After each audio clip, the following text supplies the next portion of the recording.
Bueno, mientras que se van uniendo otras personas, porque sé que vamos a tener una muy buena audiencia, me voy a ir presentando inicialmente. Mi nombre es Elianet Gómez Escobar, soy psicóloga, magíster internacional en neuropsicología clínica, especialista en neuropsicopedagogía, especialista en pedagogía y desarrollo humano, especialista en educación sexual, con énfasis en sexología y pues por supuesto con muy buena experiencia en el tema que vamos a manejar en el día de hoy y obviamente en el evento que vamos a llevar a cabo el próximo sábado 3 de agosto de 1 a 6 de la tarde. Espero verlos a todos ustedes por allí, porque lo que vamos a tratar en el día de hoy es prácticamente un abrebocas a todo lo que vamos a aprender el próximo sábado. Eh, Soy la fundadora de la IPS Ser Crecer, Centro de Atención Neuropsicológico Integral. Allí nosotros prestamos diversos servicios a niños, adolescentes, adultos, parejas y familias y abordamos pues diversas patologías, puesto que contamos con un muy buen equipo interdisciplinario. Eh, Opté por tratar este tema que considero que es de altísimo valor, porque es quizás una de las problemáticas que más abordamos en nuestro centro. Y me he dado cuenta verdaderamente que muchos de nosotros aún nos falta ampliar mucho nuestros conocimientos frente a este tema tan importante, entendiendo que en la mayoría de colegios, si bien es cierto, hace una década atrás o 20 años atrás, había en cada aula de clase máximo un niño con un diagnóstico de déficit de atención. Ahora en la actualidad podríamos estar hablando muy aproximadamente de 4 o 5, si es que no tenemos 10 y aún más niños y niñas en el aula de clase con esta problemática, el cual es considerada una de las dificultades que se deben tener muy en cuenta dentro de un programa de inclusión, al igual que otro tipo de patologías como problemas de aprendizaje, el síndrome de Down, el autismo, trastornos psicomotores, etcétera. Ese ya será tema en otro momento donde pudiésemos abordarlo de una manera mucho más amplia. Entonces, ustedes se preguntarán por qué este tema, porque hay una avidez en explorar mucho más a fondo todo lo que encierra de manera característica, sintomática, esta patología y también de qué manera pudiésemos nosotros abordarlo y manejarlo tanto en casa como en el colegio.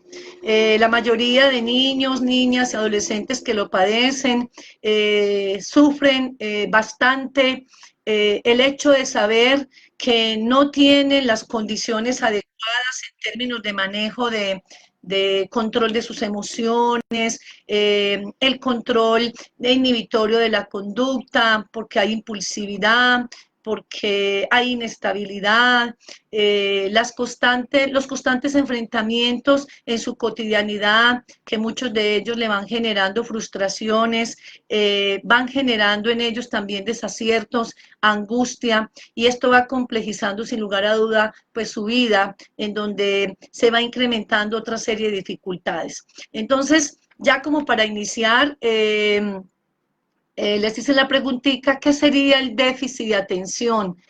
Muchas veces solemos confundirlo con el niño que es inatento o el niño que es impulsivo o el niño que es inquieto, pero que si nos ponemos a analizar las características de cada una de estas condiciones, vamos a encontrar diferencias muy grandes y por lo menos en esta noche sí quisiera dejarles claro la diferencia que hay entre un niño cuando es diagnosticado por un trastorno de déficit de atención e hiperactividad, que es así la clasificación de la patología, a un niño que sustancialmente puede ser inquieto o puede ser impulsivo, dada otro tipo de características. Pues bien, entonces empecemos por definir para que podamos tener por lo menos mínimamente esclarecida la diferencia entre una condición y otra. El déficit de atención entonces es considerado como un desorden de tipo neurobiológico.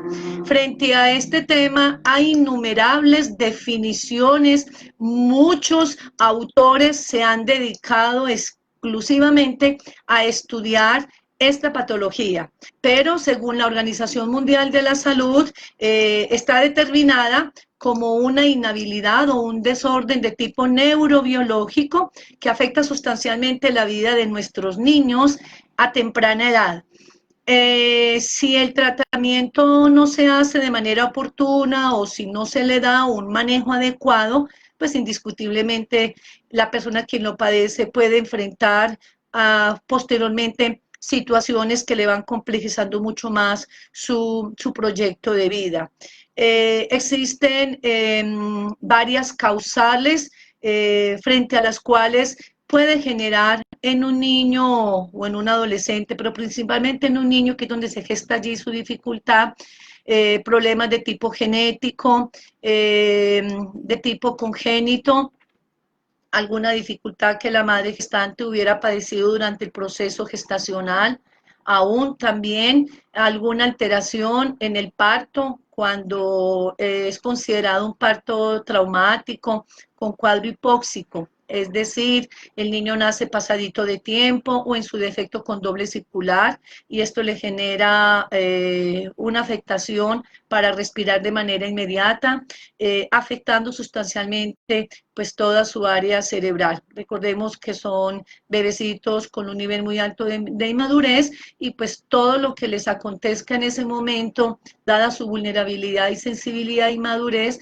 pues puede impactarlo de manera sustancial. Hay también unos componentes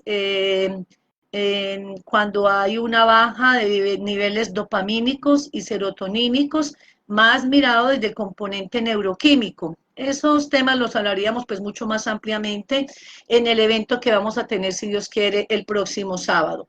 Hay unas características muy importantes que deberíamos tener muy en cuenta para poder diferenciar un caso de esta naturaleza a otro en donde el niño lo diagnostican como es que el niño tiene déficit de atención, pero cuando llegan al consultorio conocemos la historia clínica y miramos todas las caracterizaciones, encontramos que el niño no reúne todos los requerimientos o los componentes sintomáticos que debería reunir según el DMS-5 o el CIE-10, en donde está determinado una serie de sintomatologías que están íntimamente relacionados con el componente de inatención. Hay unas características muy particulares, más o menos unos 8 a 10 ítems que el niño debe reunir a través de un instrumento en donde el padre de familia, la madre de familia debe llenar, e igualmente también si el niño está en el colegio, el docente con quien el niño está. Aparte de las características que debe reunir a nivel de los síntomas de inatención, que debe ser altamente significativo, si son 9 más o menos indicadores, debe reunir la mitad más 1. Y fuera de eso, explorar si hay también componentes de tipo impulsivo. Cuando hablamos de componentes de tipo impulsivo, estamos haciendo referencia, por ejemplo, a un niño que le cuesta, por ejemplo, quedarse sentado quietecito, es un niño que corre, trepa, salta en situaciones que es inadecuada, habla demasiado, a lo que llamamos comúnmente verborreico, mueve sus pies y sus manos en forma muy constante, le es difícil esperar el turno, por ejemplo, realiza muchos cambios de una actividad a otra, con frecuencia interrumpe las conversaciones en actividades de otros, puede sufrir cambios bruscos en su estado de ánimo, puede reunir esos 8 síntomas o en su defecto la mitad más 1, ya podríamos de pronto estar hablando de un componente de tipo hiperactivo. ¿cierto? Y de tipo impulsivo, si el niño presenta sintomatología como por ejemplo hablar en exceso, dar respuestas de manera sin sentido, no esperar el turno, interrumpir a otros, molestar a otros.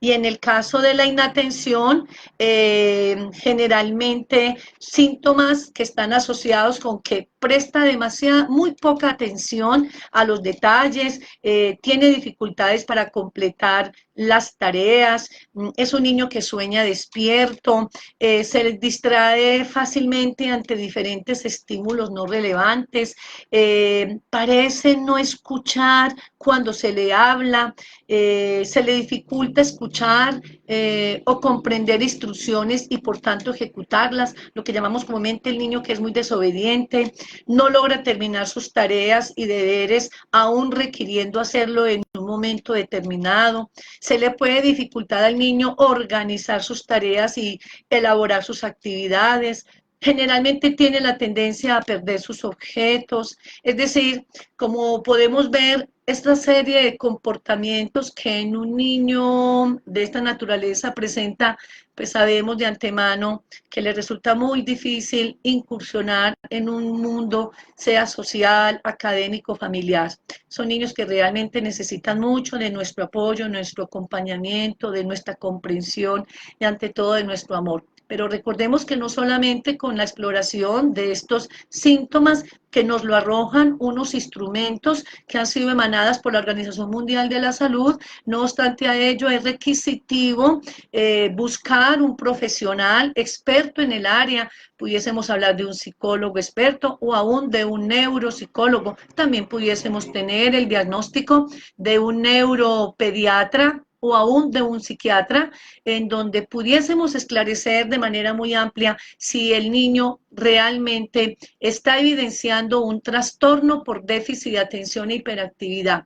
Si es diagnosticado de manera científica con todos los instrumentos evaluativos, pues indiscutiblemente habría que proceder a ayudarle a que tenga un tratamiento de tipo interdisciplinario dependiendo de las dificultades que se encuentren en él. Pero sí es muy importante que tengamos en cuenta que diferente a eso, nos hemos encontrado con muchos niños y niñas que son demasiadamente inquietos, que en la forma revelan algunas características de las que ya les referí, pero que no obstante esas características, dentro de un proceso de evaluación no encontramos todos ni los síntomas ni las características requisitivas para poderlo diagnosticar. Entonces, mucho cuidado con nosotros etiquetar a un niño con déficit de atención cuando olímpicamente no lo podemos hacer, sencillamente porque lo vemos inquieto, porque es impulsivo, porque es inatento, porque es verborreico.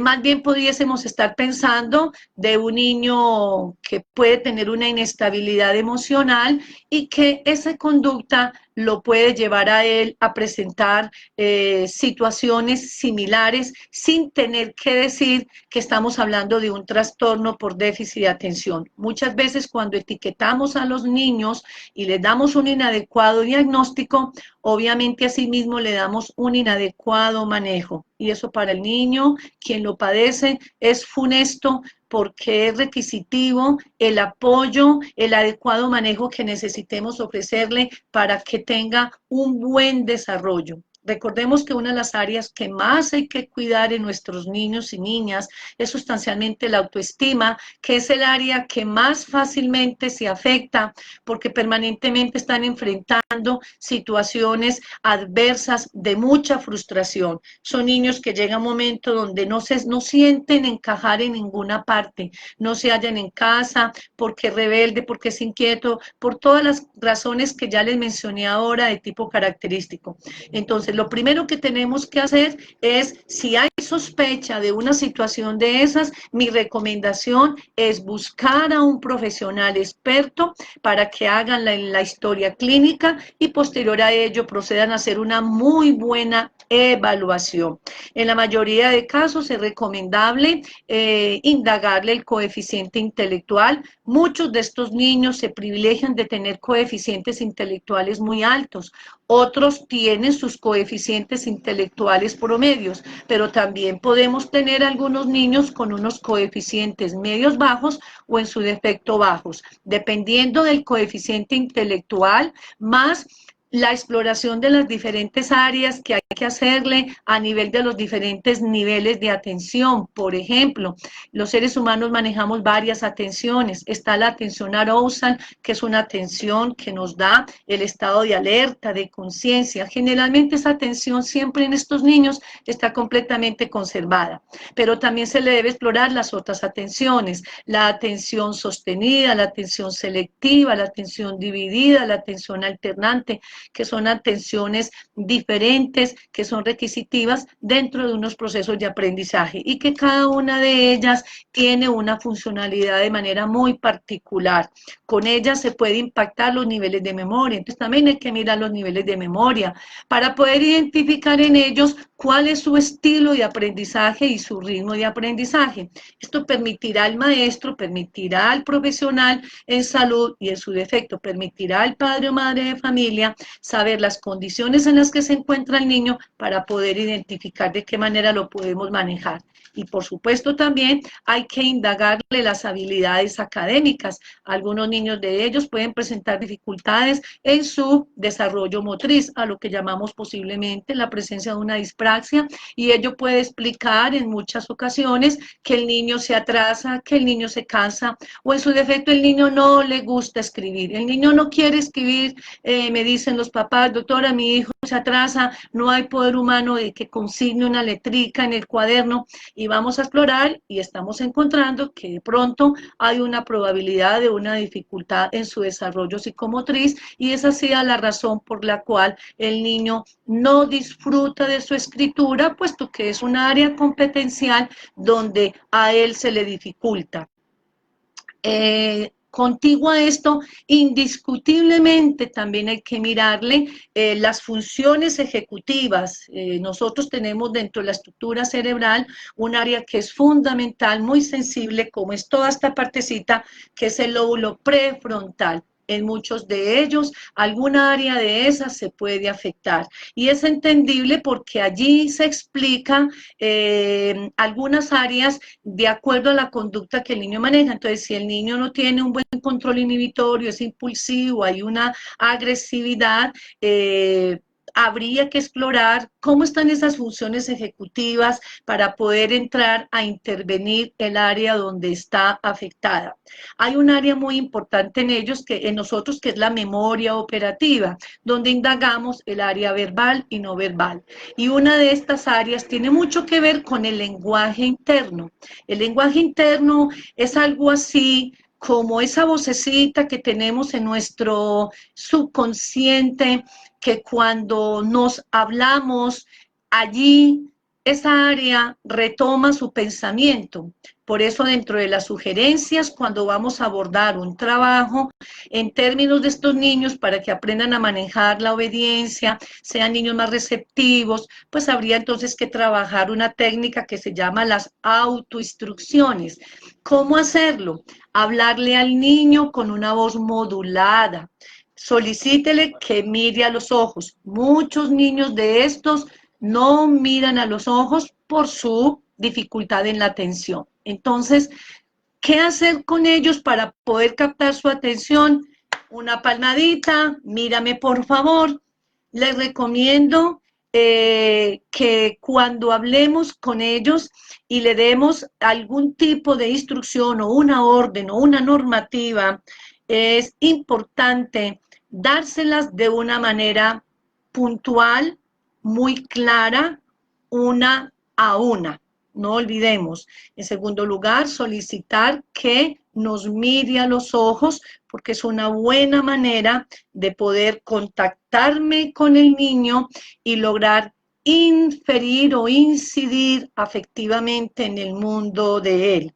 Aparte de eso, dar la instrucción de una manera supremamente clara, muy contundente, con una actitud muy neutral.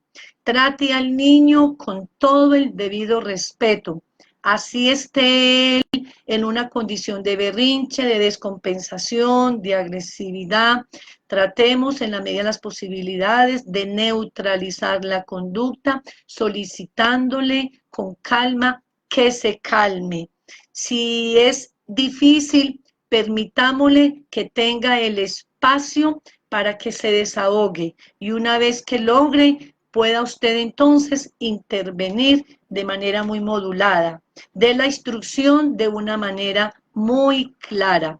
Y una vez que la reciba él, solicítele y motívelo para que él repita con sus palabras la instrucción que usted dio. Esto con el fin de asegurar que él comprendió adecuadamente la instrucción y que la puede finalmente ejecutar. Es muy importante cerciorarnos de que el niño comprendió la instrucción para poder ejecutar. Muchas veces los papás dentro de las consultas, en las consultas dicen, doctora, es que es muy desobediente, hay que llamarlo 5, 7, 10 veces y no hace caso.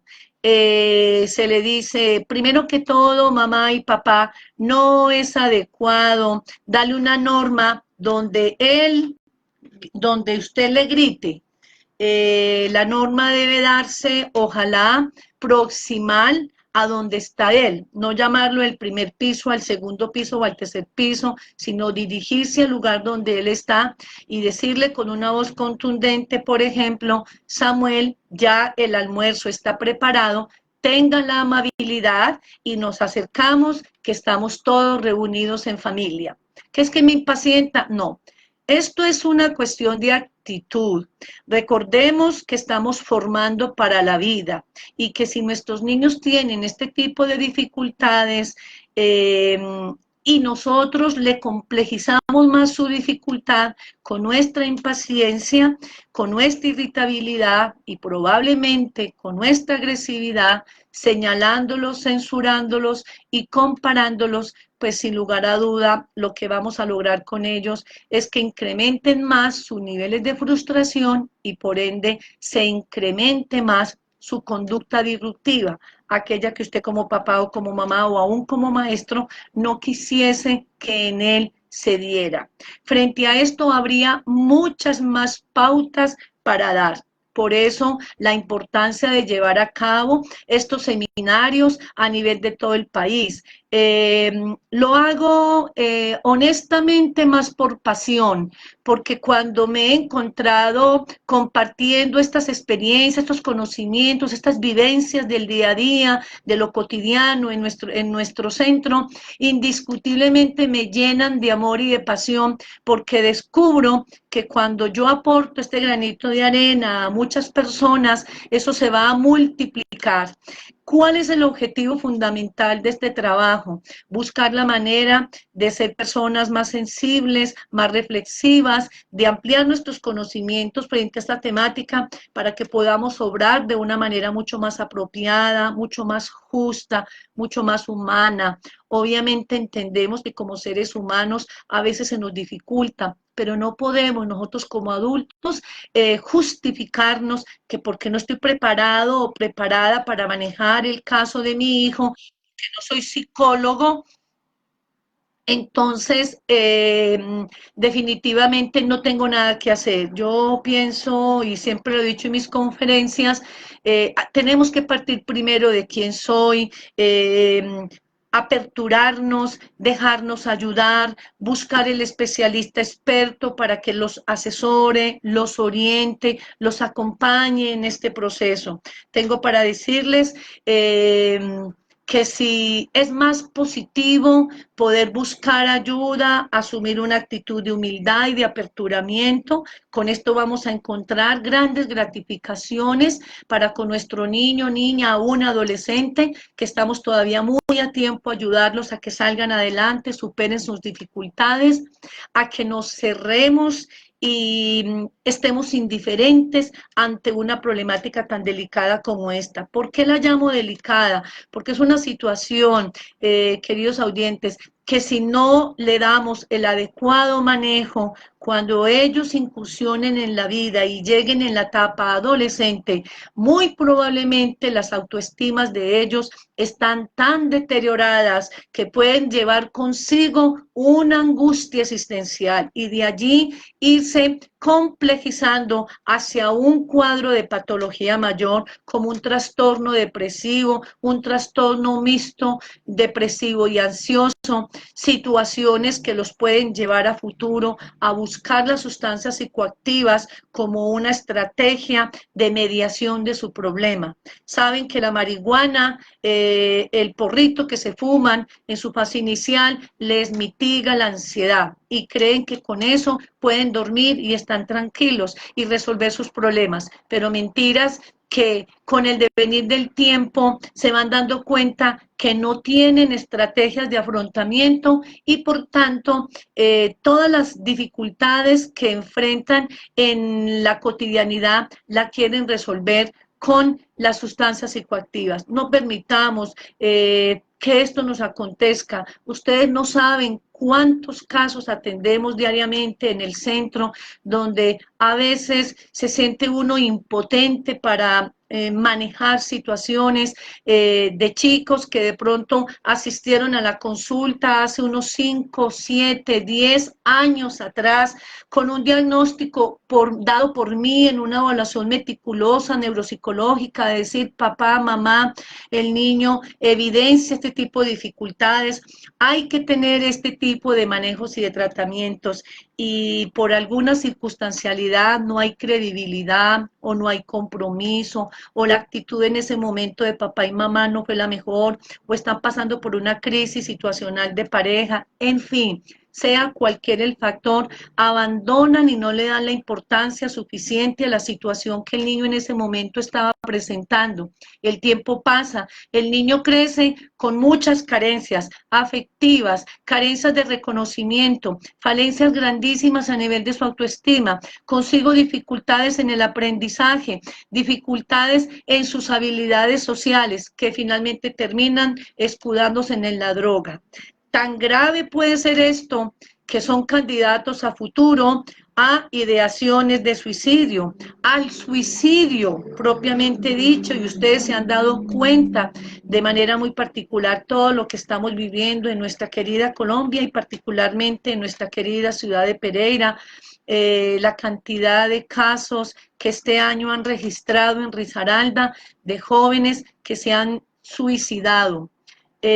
Muchos de ellos probablemente han, han llevado consigo la carga de un déficit de atención no bien orientado, no bien enrutado, no bien acompañado. Por eso los invito de manera afectuosa, compartir el seminario que vamos a hacer este sábado. Más que cualquier cosa, la invitación es compasión para poder compartir experiencias, reflexionar.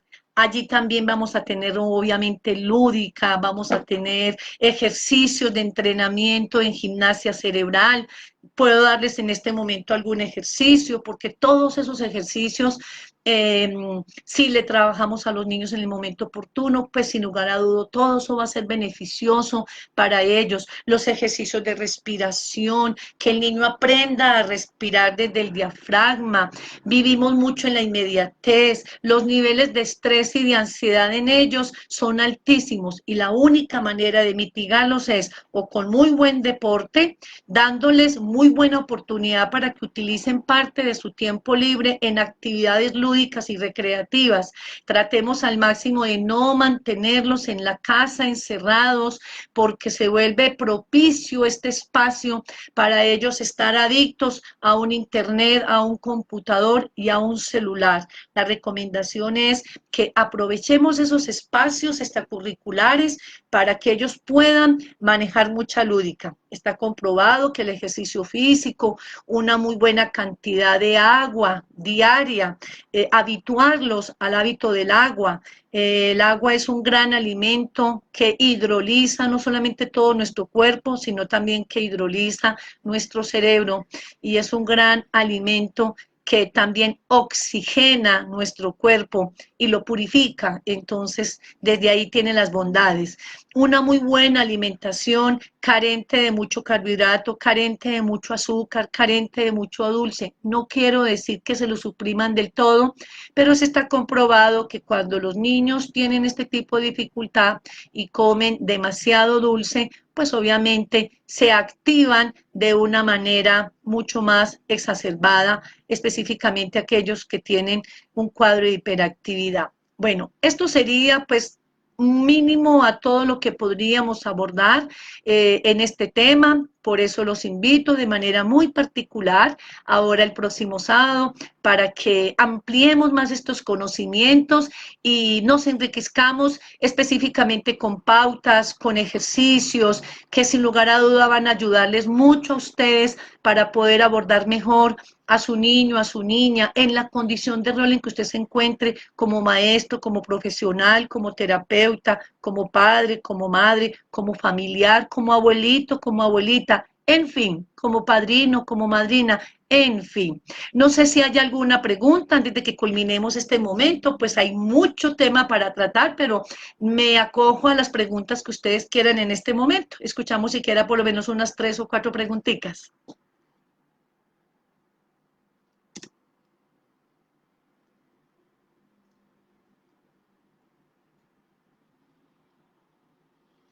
¿No hay preguntitas? David, ¿alguna pregunta? Bueno, pues quisiera siquiera por lo menos explicarles cuál es la clave para que el niño aprenda por lo menos a respirar muy bien. Tenemos en la parte inferior del estómago, a la parte inferior del abdomen, hagamos de cuenta que esa partecita allí se infla como una bomba, al niño se le motiva a que ponga los brazos allí y tome conciencia de cómo cuando respiramos de una manera rítmica, inconsciente, esta partecita suele voluminarse, que es propio de una respiración diafragmática. Ahí lo que hace es que el músculo diafragmático se dilata cumpliendo una función muy importante en la absorción del oxígeno. Ahí lo que se le explicaría al niño es tratar de tomar el aire por la nariz, colocar las manitos allí en el abdomen o en el estómago y inhalar por la nariz, retener por unos 5 10 segundos, dependiendo del nivel de tolerancia que él tenga, pudiésemos arrancar primero con unos 5 segunditos y en la medida en que vamos trabajando, entrenando, el niño o la niña va a ir adquiriendo todo este entrenamiento y una habilidad al punto de poder retener el oxígeno inclusive hasta unos 15 segundos. Una vez que se hubiese retenido el oxígeno, ya exhalan, pueden exhalar por la boca o también pueden hacer la exhalación por la nariz. Ese sería pues un trabajo que habría que hacer de una manera muy frecuente. Por eso dentro de los deportes que más se recomienda para este tipo de niños es la natación. Consideramos que es un deporte supremamente eh, completo porque no solamente tienen conciencia de su corporeidad, sino que también aprovechan toda esta parte de la respiración como un elemento fundamental para el nadado y en el movimiento en el agua, pues todas las implicaciones de todas las partes del cuerpo, todos los músculos son movilizados y le ayuda también al niño mucho a desarrollar altos niveles de atención, concentración, regulación. Ese sería pues como uno de los deportes que más se recomendaría, sin negar obviamente que cualquier deporte que el niño quiera hacer, de acuerdo a su gusto, sea también beneficioso para él. Lo importante es que tengan actividades extracurriculares donde disfruten mucho más ese tiempo en pro del mejoramiento de su condición personal, emocional, corporal, cognitiva y demás. Bueno, los espero entonces de una manera muy afectuosa el próximo 3 de agosto en el Hotel Soratama a partir de la 1 de la tarde. Allí tendremos una experiencia maravillosa que estoy completamente convencida que les va a encantar, al igual que las experiencias que hemos venido teniendo en otras ciudades de aquí de Pereira. Una bendecida noche y nos encontramos el próximo sábado. Buenas noches.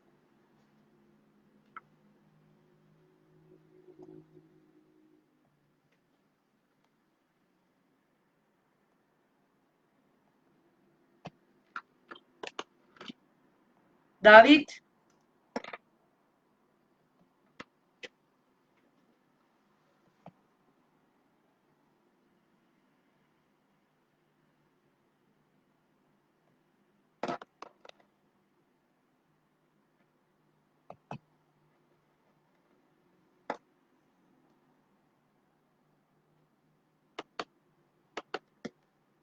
David, ¿estás ahí?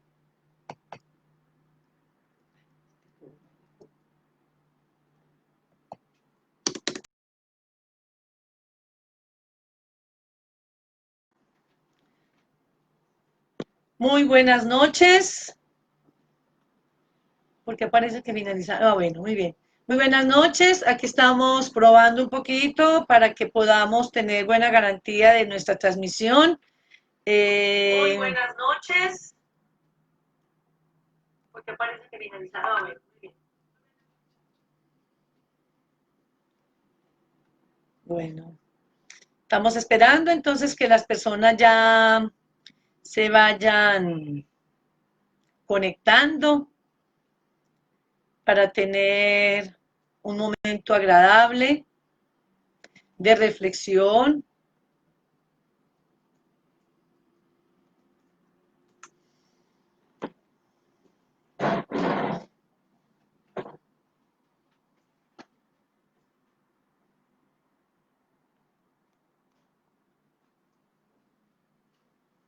Bueno, muy bien.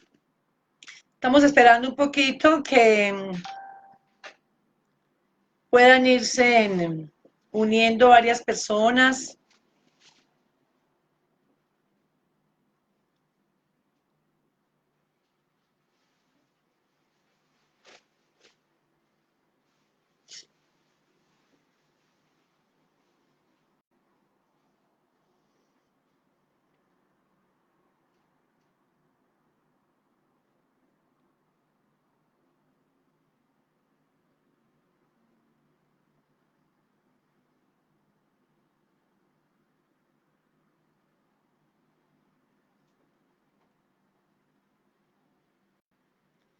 Eh,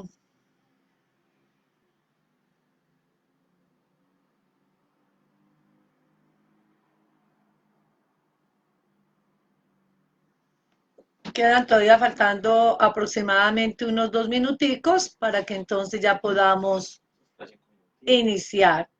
Vamos a dar una pequeña espera. Igual yo aquí no tengo afán porque estoy pues muy emocionada. Tengo para decirles que es mi primera experiencia por este lado.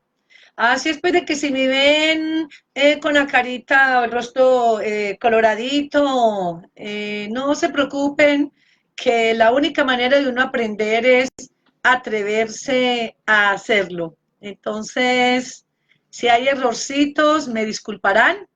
Les prometo que en otros momentos, en otros encuentros, pues sin lugar a duda lo haremos mucho mejor.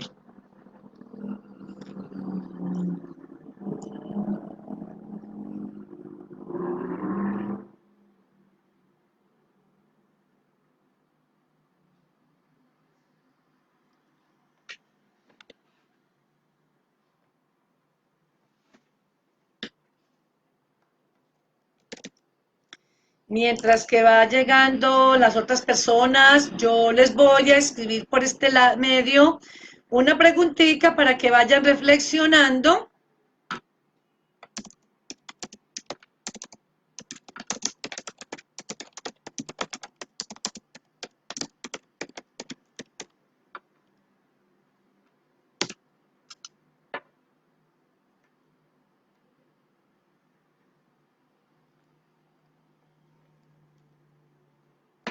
Vayan mirando ahí la preguntica. Por ahí, Julie, muy buenas noches. ¿Cómo estás?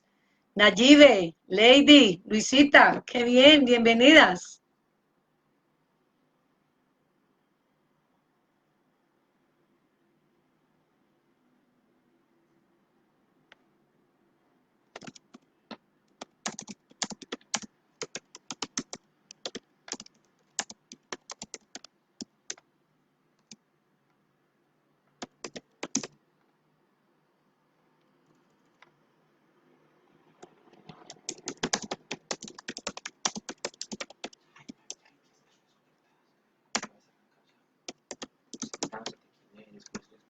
Bueno, mientras que se van uniendo otras personas, porque sé que vamos a tener una muy buena audiencia, me voy a ir presentando inicialmente. Mi nombre es Elianet Gómez Escobar, soy psicóloga, magíster internacional en neuropsicología clínica, especialista en neuropsicopedagogía, especialista en pedagogía y desarrollo humano, especialista en educación sexual, con énfasis en sexología y pues por supuesto con muy buena experiencia en el tema que vamos a manejar en el día de hoy y obviamente en el evento que vamos a llevar a cabo el próximo sábado 3 de agosto de 1 a 6 de la tarde. Espero verlos a todos ustedes por allí, porque lo que vamos a tratar en el día de hoy es prácticamente un abrebocas a todo lo que vamos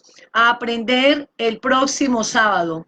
Eh, Soy la fundadora de la IPS Ser Crecer, Centro de Atención Neuropsicológico Integral.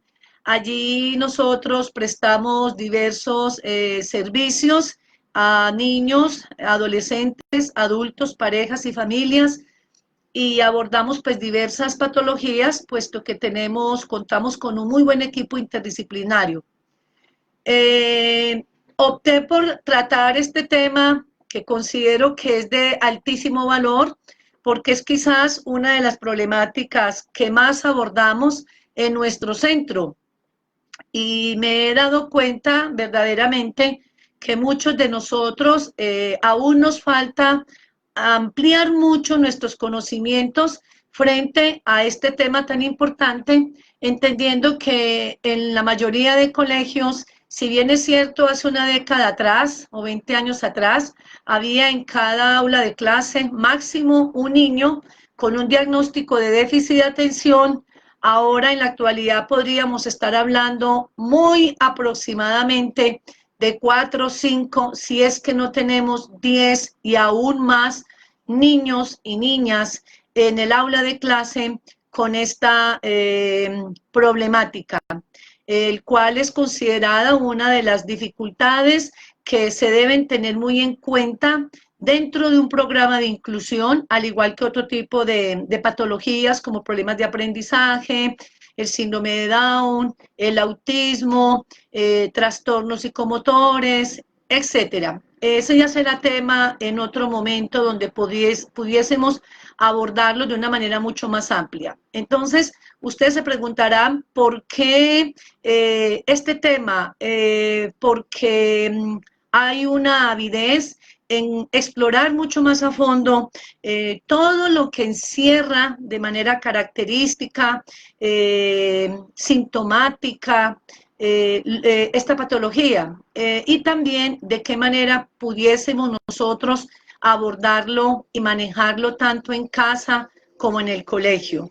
La mayoría de niños, niñas y adolescentes que lo padecen sufren bastante el hecho de saber que no tienen las condiciones adecuadas en términos de manejo de control de sus emociones, el control inhibitorio de la conducta, porque hay impulsividad, porque hay inestabilidad, los constantes enfrentamientos en su cotidianidad, que muchos de ellos le van generando frustraciones, van generando en ellos también desaciertos, angustia, y esto va complejizando sin lugar a duda pues su vida, en donde se va incrementando otra serie de dificultades. Entonces, ya como para iniciar, les hice la preguntita, ¿qué sería el déficit de atención? Muchas veces solemos confundirlo con el niño que es inatento o el niño que es impulsivo o el niño que es inquieto, pero que si nos ponemos a analizar las características de cada una de estas condiciones, vamos a encontrar diferencias muy grandes, y por lo menos en esta noche sí quisiera dejarles claro la diferencia que hay entre un niño cuando es diagnosticado por un trastorno de déficit de atención e hiperactividad, que es así la clasificación de la patología, a un niño que sustancialmente puede ser inquieto o puede ser impulsivo, dada otro tipo de características. Pues bien, entonces empecemos por definir para que podamos tener por lo menos mínimamente esclarecida la diferencia entre una condición y otra. El déficit de atención entonces es considerado como un desorden de tipo neurobiológico. Frente a este tema hay innumerables definiciones, muchos autores se han dedicado exclusivamente a estudiar esta patología, pero según la Organización Mundial de la Salud, está determinada como una inhabilidad o un desorden de tipo neurobiológico que afecta sustancialmente la vida de nuestros niños a temprana edad.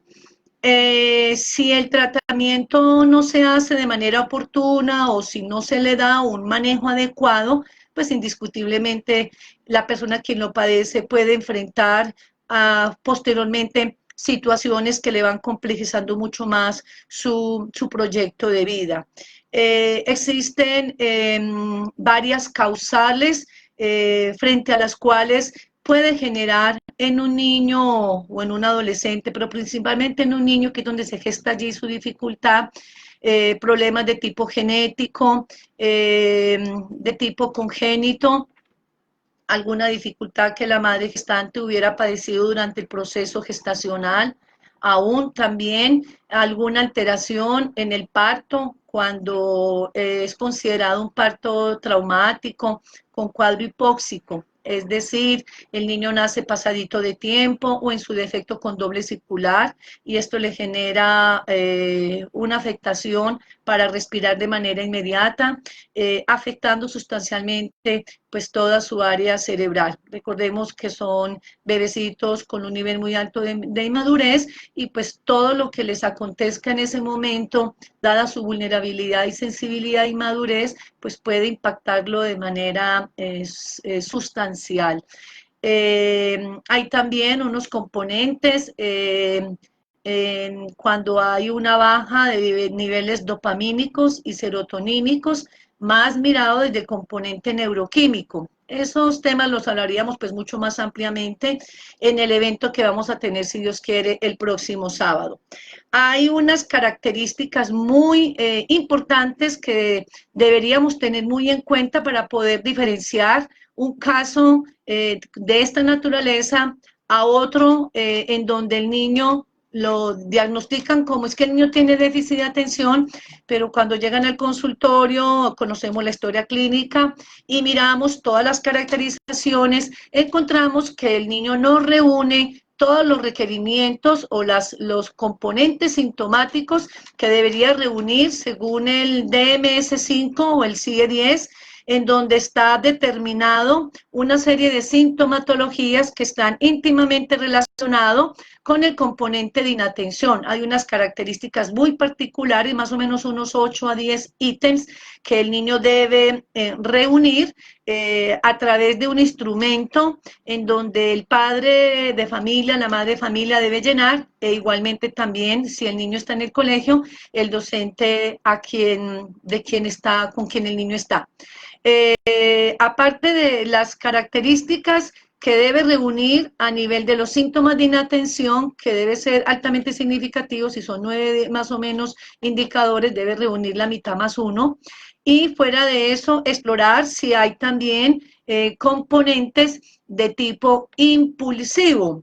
Cuando hablamos de componentes de tipo impulsivo, estamos haciendo referencia, por ejemplo, a un niño que le cuesta, por ejemplo, quedarse sentado quietecito, es un niño que corre, trepa, salta en situaciones que es inadecuada, habla demasiado, a lo que llamamos comúnmente verborreico, mueve sus pies y sus manos en forma muy constante, le es difícil esperar el turno, por ejemplo, realiza muchos cambios de una actividad a otra, con frecuencia interrumpe las conversaciones en actividades de otros, puede sufrir cambios bruscos en su estado de ánimo, puede reunir esos 8 síntomas o en su defecto la mitad más uno, ya podríamos de pronto estar hablando de un componente de tipo hiperactivo, ¿cierto?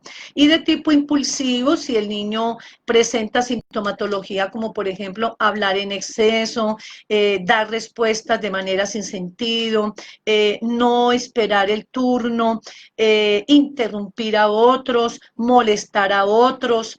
Y en el caso de la inatención, generalmente síntomas que están asociados con que presta muy poca atención a los detalles, tiene dificultades para completar las tareas, es un niño que sueña despierto, se distrae fácilmente ante diferentes estímulos no relevantes, parece no escuchar cuando se le habla, se le dificulta escuchar o comprender instrucciones y por tanto ejecutarlas, lo que llamamos comúnmente el niño que es muy desobediente, no logra terminar sus tareas y deberes aún requiriendo hacerlo en un momento determinado, se le puede dificultar al niño organizar sus tareas y elaborar sus actividades, generalmente tiene la tendencia a perder sus objetos, es decir, como podemos ver, esta serie de comportamientos que en un niño de esta naturaleza presenta,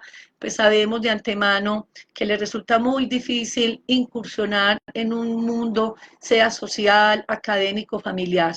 Son niños que realmente necesitan mucho de nuestro apoyo, nuestro acompañamiento, de nuestra comprensión y ante todo de nuestro amor. Pero recordemos que no solamente con la exploración de estos síntomas que nos lo arrojan unos instrumentos que han sido emanadas por la Organización Mundial de la Salud, no obstante a ello es requisitivo buscar un profesional experto en el área, pudiésemos hablar de un psicólogo experto o aún de un neuropsicólogo, también pudiésemos tener el diagnóstico de un neuropediatra o aún de un psiquiatra, en donde pudiésemos esclarecer de manera muy amplia si el niño realmente está evidenciando un trastorno por déficit de atención e hiperactividad.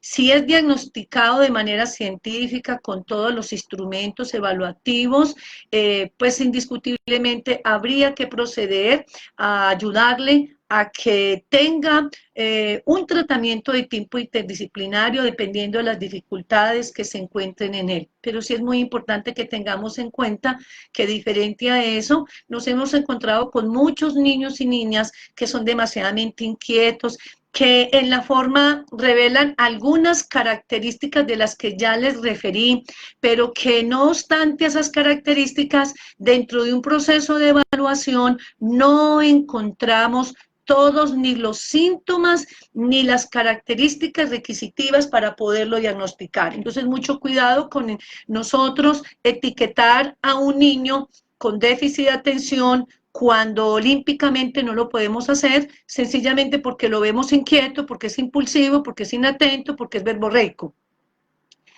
Más bien pudiésemos estar pensando de un niño que puede tener una inestabilidad emocional y que esa conducta lo puede llevar a él a presentar situaciones similares sin tener que decir que estamos hablando de un trastorno por déficit de atención. Muchas veces cuando etiquetamos a los niños y les damos un inadecuado diagnóstico, obviamente asimismo le damos un inadecuado manejo. Y eso para el niño, quien lo padece, es funesto, porque es requisitivo el apoyo, el adecuado manejo que necesitemos ofrecerle para que tenga un buen desarrollo. Recordemos que una de las áreas que más hay que cuidar en nuestros niños y niñas es sustancialmente la autoestima, que es el área que más fácilmente se afecta porque permanentemente están enfrentando situaciones adversas de mucha frustración. Son niños que llega un momento donde no sienten encajar en ninguna parte,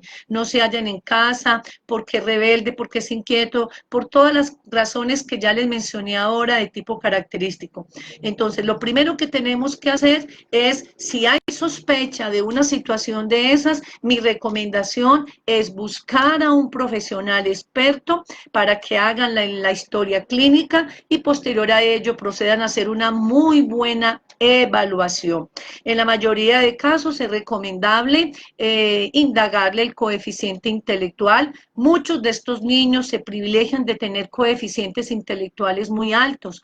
Otros tienen sus coeficientes intelectuales promedios, pero también podemos tener algunos niños con unos coeficientes medios bajos o en su defecto bajos. Dependiendo del coeficiente intelectual, más la exploración de las diferentes áreas que hay que hacerle a nivel de los diferentes niveles de atención. Por ejemplo, los seres humanos manejamos varias atenciones. Está la atención arousal, que es una atención que nos da el estado de alerta, de conciencia. Generalmente esa atención siempre en estos niños está completamente conservada, pero también se le debe explorar las otras atenciones, la atención sostenida, la atención selectiva, la atención dividida, la atención alternante, que son atenciones diferentes, que son requisitivas dentro de unos procesos de aprendizaje y que cada una de ellas tiene una funcionalidad de manera muy particular. Con ellas se puede impactar los niveles de memoria, entonces también hay que mirar los niveles de memoria para poder identificar en ellos cuál es su estilo de aprendizaje y su ritmo de aprendizaje. Esto permitirá al maestro, permitirá al profesional en salud y en su defecto, permitirá al padre o madre de familia saber las condiciones en las que se encuentra el niño para poder identificar de qué manera lo podemos manejar.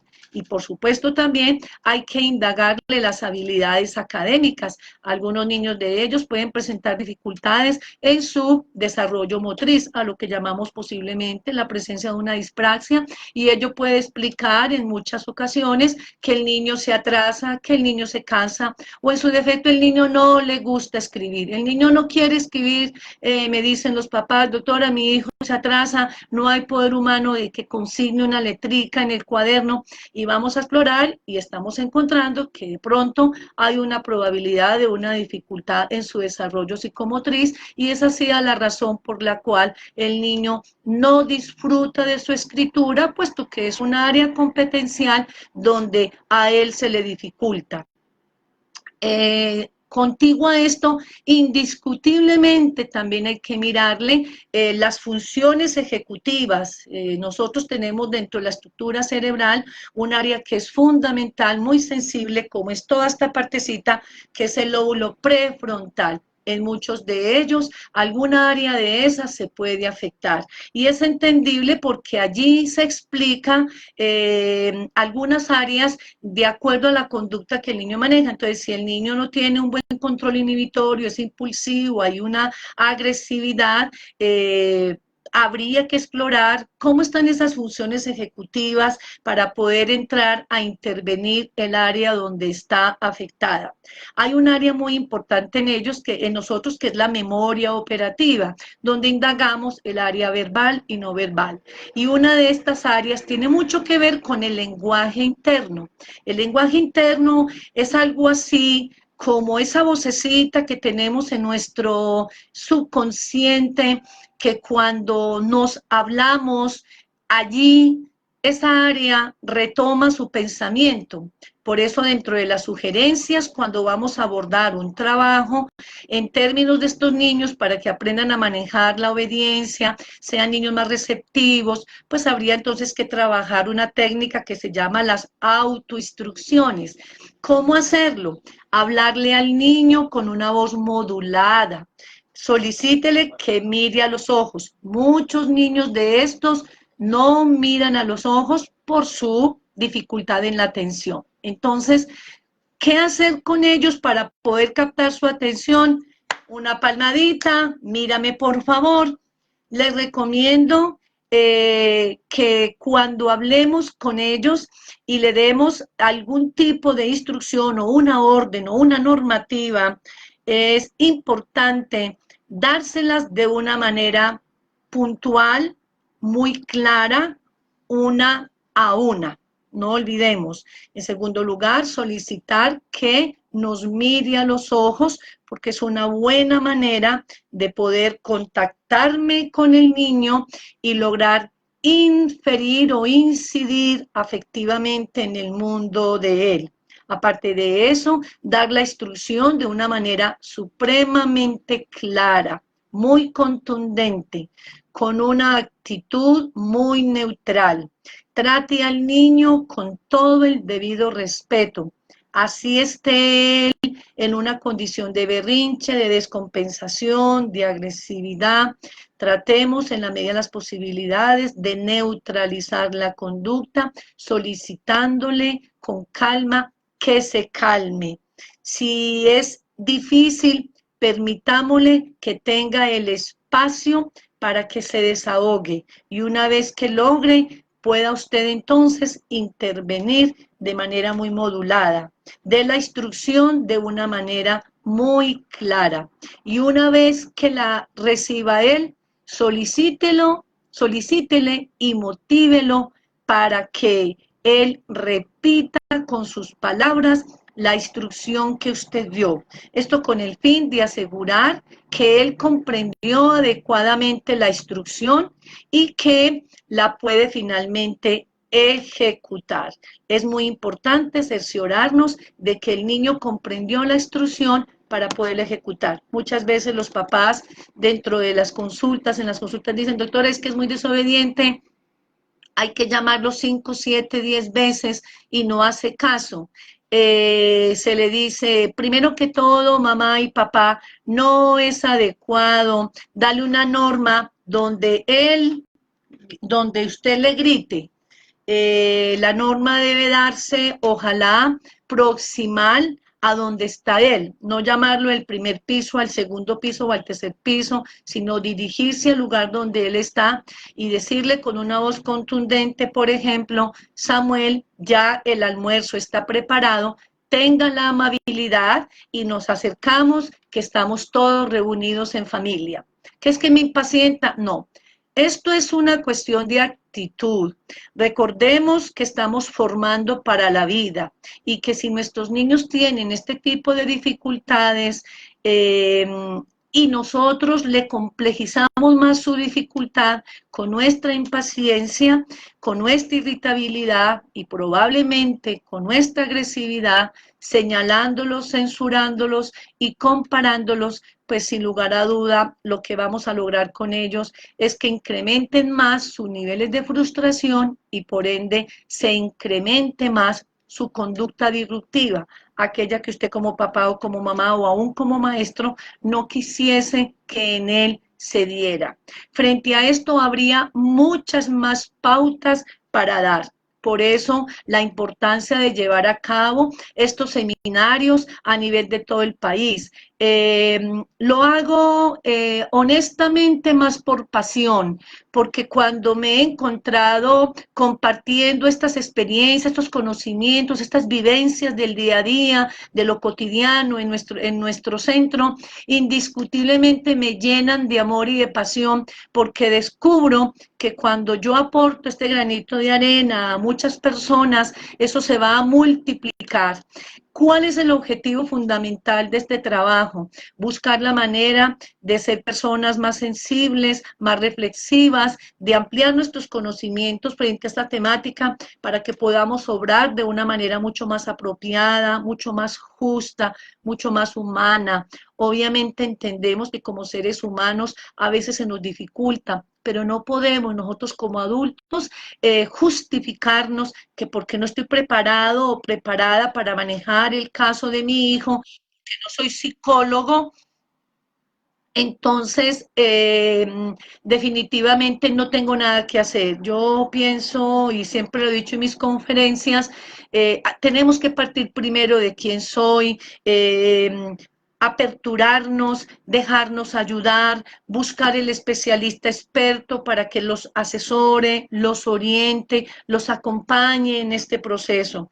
Tengo para decirles que si es más positivo poder buscar ayuda, asumir una actitud de humildad y de aperturamiento, con esto vamos a encontrar grandes gratificaciones para con nuestro niño, niña, aún adolescente, que estamos todavía muy a tiempo a ayudarlos a que salgan adelante, superen sus dificultades, a que nos cerremos y estemos indiferentes ante una problemática tan delicada como esta. ¿Por qué la llamo delicada? Porque es una situación, queridos audientes, que si no le damos el adecuado manejo cuando ellos incursionen en la vida y lleguen en la etapa adolescente, muy probablemente las autoestimas de ellos están tan deterioradas que pueden llevar consigo una angustia existencial y de allí irse complejizando hacia un cuadro de patología mayor como un trastorno depresivo, un trastorno mixto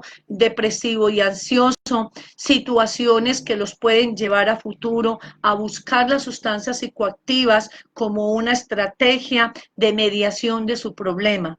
Saben que la marihuana, el porrito que se fuman en su fase inicial les mitiga la ansiedad y creen que con eso pueden dormir y están tranquilos y resolver sus problemas, pero mentiras que con el devenir del tiempo se van dando cuenta que no tienen estrategias de afrontamiento y por tanto todas las dificultades que enfrentan en la cotidianidad la quieren resolver con las sustancias psicoactivas. No permitamos que esto nos acontezca. Ustedes no saben cuántos casos atendemos diariamente en el centro, donde a veces se siente uno impotente para manejar situaciones de chicos que de pronto asistieron a la consulta hace unos 5, 7, 10 años atrás, con un diagnóstico dado por mí en una evaluación meticulosa, neuropsicológica, de decir, papá, mamá, el niño evidencia este tipo de dificultades. Hay que tener este tipo de manejos y de tratamientos y por alguna circunstancialidad no hay credibilidad o no hay compromiso o la actitud en ese momento de papá y mamá no fue la mejor o están pasando por una crisis situacional de pareja, en fin, sea cualquier el factor, abandonan y no le dan la importancia suficiente a la situación que el niño en ese momento estaba presentando. El tiempo pasa, el niño crece con muchas carencias afectivas, carencias de reconocimiento, falencias grandísimas a nivel de su autoestima, consigo dificultades en el aprendizaje, dificultades en sus habilidades sociales que finalmente terminan escudándose en la droga. Tan grave puede ser esto que son candidatos a futuro a ideaciones de suicidio, al suicidio propiamente dicho, y ustedes se han dado cuenta de manera muy particular todo lo que estamos viviendo en nuestra querida Colombia y particularmente en nuestra querida ciudad de Pereira, la cantidad de casos que este año han registrado en Risaralda de jóvenes que se han suicidado. Muchos de ellos quizás, probablemente han llevado consigo la carga de un déficit de atención no bien orientado, no bien enrutado, no bien acompañado. Por eso los invito de manera afectuosa, compartir el seminario que vamos a hacer este sábado. Más que cualquier cosa, la invitación es compasión para poder compartir experiencias, reflexionar. Allí también vamos a tener obviamente lúdica, vamos a tener ejercicios de entrenamiento en gimnasia cerebral. Puedo darles en este momento algún ejercicio porque todos esos ejercicios si le trabajamos a los niños en el momento oportuno, pues sin lugar a duda todo eso va a ser beneficioso para ellos. Los ejercicios de respiración, que el niño aprenda a respirar desde el diafragma. Vivimos mucho en la inmediatez, los niveles de estrés y de ansiedad en ellos son altísimos y la única manera de mitigarlos es o con muy buen deporte, dándoles muy buena oportunidad para que utilicen parte de su tiempo libre en actividades lúdicas y recreativas. Tratemos al máximo de no mantenerlos en la casa encerrados porque se vuelve propicio este espacio para ellos estar adictos a un internet, a un computador y a un celular. La recomendación es que aprovechemos esos espacios extracurriculares para que ellos puedan manejar mucha lúdica. Está comprobado que el ejercicio físico, una muy buena cantidad de agua diaria, habituarlos al hábito del agua. El agua es un gran alimento que hidroliza no solamente todo nuestro cuerpo, sino también que hidroliza nuestro cerebro y es un gran alimento que también oxigena nuestro cuerpo y lo purifica. Entonces, desde ahí tiene las bondades.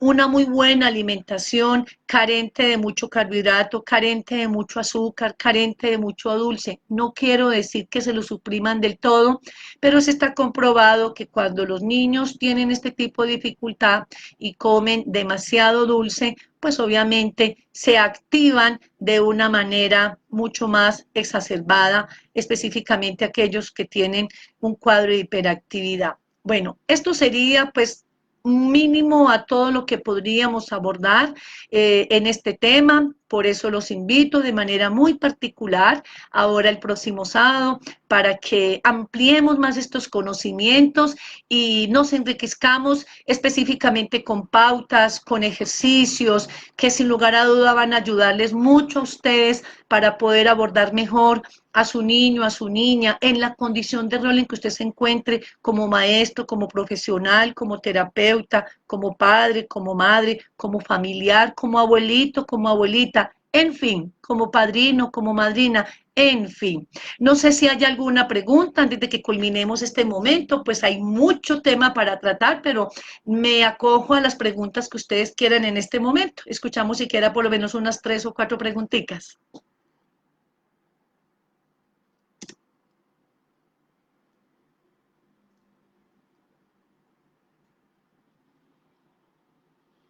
¿No hay preguntitas? David, ¿alguna pregunta? Bueno, pues quisiera siquiera por lo menos explicarles cuál es la clave para que el niño aprenda por lo menos a respirar muy bien. Tenemos en la parte inferior del estómago, a la parte inferior del abdomen, hagamos de cuenta que esa partecita allí se infla como una bomba, al niño se le motiva a que ponga los brazos allí y tome conciencia de cómo cuando respiramos de una manera rítmica, inconsciente, esta partecita suele voluminarse, que es propio de una respiración diafragmática. Ahí lo que hace es que el músculo diafragmático se dilata cumpliendo una función muy importante en la absorción del oxígeno. Ahí lo que se le explicaría al niño es tratar de tomar el aire por la nariz, colocar las manitos allí en el abdomen o en el estómago y inhalar por la nariz, retener por unos 5 10 segundos, dependiendo del nivel de tolerancia que él tenga, pudiésemos arrancar primero con unos 5 segunditos y en la medida en que vamos trabajando, entrenando, el niño o la niña va a ir adquiriendo todo este entrenamiento y una habilidad al punto de poder retener el oxígeno inclusive hasta unos 15 segundos. Una vez que se hubiese retenido el oxígeno, ya exhalan, pueden exhalar por la boca o también pueden hacer la exhalación por la nariz. Ese sería pues un trabajo que habría que hacer de una manera muy frecuente. Por eso dentro de los deportes que más se recomienda para este tipo de niños es la natación. Consideramos que es un deporte supremamente eh, completo, porque no solamente tienen conciencia de su corporeidad, sino que también aprovechan toda esta parte de la respiración como un elemento fundamental para el nadado, y en el movimiento en el agua, pues todas las implicaciones de todas las partes del cuerpo, todos los músculos son movilizados, y le ayuda también al niño mucho a desarrollar altos niveles de atención, concentración, regulación. Ese sería pues como uno de los deportes que más se recomendaría, sin negar obviamente que cualquier deporte que el niño quiera hacer, de acuerdo a su gusto, sea también beneficioso para él. Lo importante es que tengan actividades extracurriculares donde disfruten mucho más ese tiempo en pro del mejoramiento de su condición personal, emocional, corporal, cognitiva y demás. Bueno, los espero entonces de una manera muy afectuosa el próximo 3 de agosto en el Hotel Soratama a partir de la 1 de la tarde.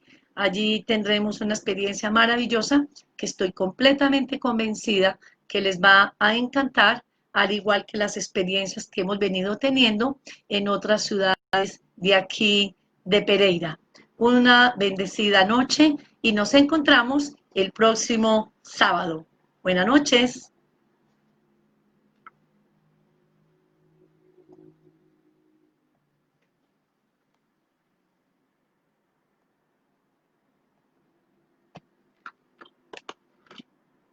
David.